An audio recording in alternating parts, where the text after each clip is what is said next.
این تنها برای یک تبی بالیدگیش ما باشه، سلامت باشین. تنها برای بالیدگیش ما که بسیارتان در کرانتینه.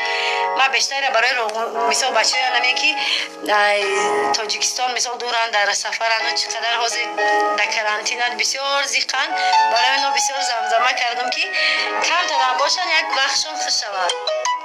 اگر این طرف ما کم بودی باشد بخشی باقی در پناه خدا باشه.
با نگه کی نخوندم خفه نشه. اینا برای روغونی یک بچه یک سرودی نو کردگی میام گوش کنید.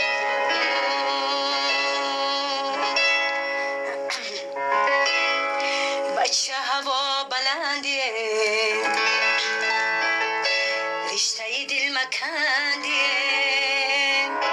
نگاه بکن زمینه جانه چرا تو هوا بلندیم یاری راغون نسلی دل مدادک تسلی عشقی پاک و مزلی چشمی غزالم غزلی گل بکارم ره بره روز و شب چشم بره یارکی وعده خلاف نکن مرا تری مرا راغونی بچه راغونی بچه طبعا یک قیامت جرگده با بچه قصور دکه ولی چه پیرومت کردیم خیات مسجوهی بگیم برای مسجو هم خیلی بگیم مسجو بمورم مسجو نگستونه عشقی بچه ایم از شا بلای جونه مسجو بمورم مسجو نگستونه عشقی بچه ایم از شا بلای جونه از یک بفر آمدم و نالش کردم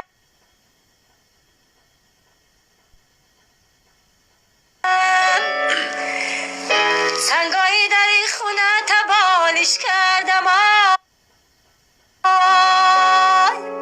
سنگایی در این خونه تبالش نشده این بچه ایم از شاهیره بالش نشده بچه